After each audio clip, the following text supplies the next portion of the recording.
ಪುತ್ತೂರಿನಲ್ಲಿ ಸುರಿದ ಭಾರೀ ಮಳೆ ಮತ್ತು ಗಾಳಿಗೆ ಅಪಾರ ಹಾನಿ ಸಂಭವಿಸಿದೆ. ಮಳೆ ಮತ್ತು ಗಾಳಿಯಿಂದ ಹಳೆಯ ಕಟ್ಟಡಗಳಿಗೆ ಹಾನಿಯಾಗುವ ಆತಂಕದ ನಡುವೆಯೇ ಪುತ್ತೂರಿನ ಹಾರಾಡಿಯ ಮಾದರಿ ಉನ್ನತ ಹಿರಿಯ ಪ್ರಾಥಮಿಕ ಶಾಲೆಯ ಮೇಲ್ಛಾವಣಿಯ ಹೆಂಚುಗಳು ಹಾರಿ ಹೋಗಿ ಮಕ್ಕಳು ಪ್ರಾಣಾಪಾಯದಿಂದ ಪಾರಾಗಿದ್ದಾರೆ. ಸುಮಾರು 1,000 ವಿದ್ಯಾರ್ಥಿಗಳು ಕಲಿಯುತ್ತಿರುವ ಈ ಶಾಲೆಗೆ ಬೇಕಾದಷ್ಟು ಕೊಠಡಿಗಳು ಇಲ್ಲದ ಕಾರಣ ತಾತ್ಕಾಲಿಕ ಶೆಡ್ನಲ್ಲಿ ತರಗತಿಗಳನ್ನು ನಡೆಸಲಾಗುತ್ತಿದೆ. ಪುತ್ತೂರಿನಲ್ಲಿ ಸುರಿದ ಭಾರೀ ಮಳೆ ಮತ್ತು ಗಾಳಿಗೆ ಅಪಾರ ಹಾನಿ ಸಂಭವಿಸಿದೆ. ಮಳೆ ಮತ್ತು ಗಾಳಿಯಿಂದ ಹಳೆಯ ಕಟ್ಟಡಗಳಿಗೆ ಹಾನಿಯಾಗುವ ಆತಂಕದ ನಡುವೆಯೂ ಪುತ್ತೂರಿನ ಹಾರಾಡಿಯ ಮಾದರಿ ಉನ್ನತ ಹಿರಿಯ ಪ್ರಾಥಮಿಕ ಶಾಲೆಯ ಮೇಲ್ಛಾವಣಿಯ ಹೆಂಚುಗಳು ಹಾರಿ ಹೋಗಿ ಮಕ್ಕಳು ಪ್ರಾಣಾಪಾಯದಿಂದ ಪಾರಾಗಿದ್ದಾರೆ. ಸುಮಾರು 1,000 ವಿದ್ಯಾರ್ಥಿಗಳು ಕಲಿಯುತ್ತಿರುವ ಈ ಶಾಲೆಗೆ ಬೇಕಾದಷ್ಟು ಕೊಠಡಿಗಳು ಇಲ್ಲದ ಕಾರಣ ತಾತ್ಕಾಲಿಕ ಶೆಡ್ನಲ್ಲಿ ತರಗತಿಗಳನ್ನು ನಡೆಸಲಾಗುತ್ತಿದೆ.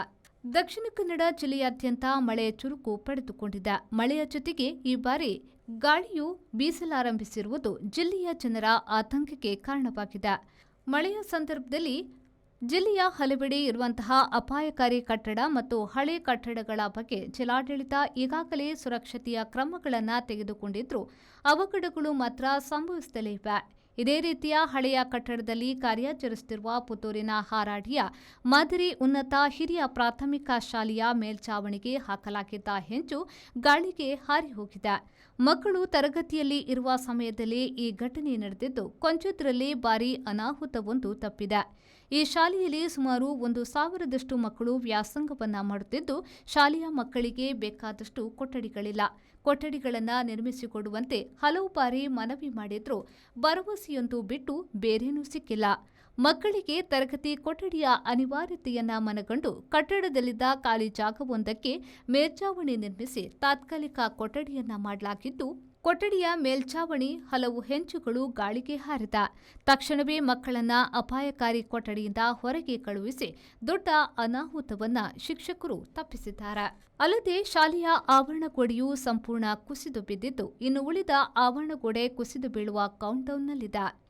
ಈ ಸರ್ಕಾರಿ ಶಾಲೆಗೆ ಹೆಚ್ಚಿನ ಸಂಖ್ಯೆಯ ಮಕ್ಕಳು ಸೇರ್ಪಡೆಗೊಳ್ಳುತ್ತಿದ್ದರೂ ಮಕ್ಕಳಿಗೆ ಬೇಕಾದ ಮೂಲ ಸೌಕರ್ಯಗಳನ್ನು ಒದಗಿಸುವಲ್ಲಿ ಸರ್ಕಾರ, ಶಿಕ್ಷಣ ಇಲಾಖೆ ಸಂಪೂರ್ಣ ವಿಫಲವಾಗಿದೆ.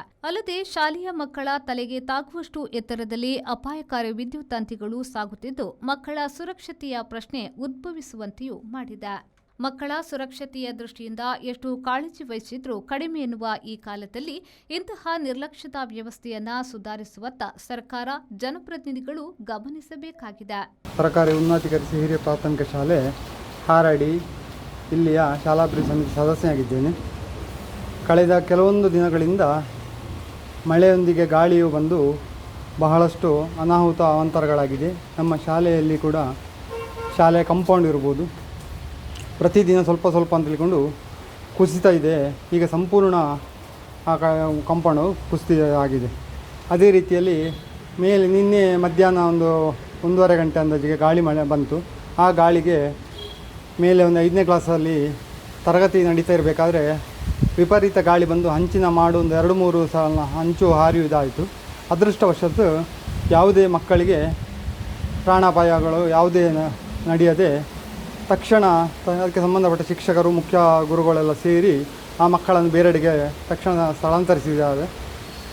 ಸ್ಥಳಾಂತರಿಸಿದ ಕಾರಣವೇ ಹೆಚ್ಚಿನ ಅನಾಹುತಗಳಲ್ಲಿ ತಪ್ಪಿದೆ ಅಂತಲೇ ಹೇಳ್ಬೋದು. ಅನೀಶ್, ವಿ4 ನ್ಯೂಸ್, ಪುತ್ತೂರು.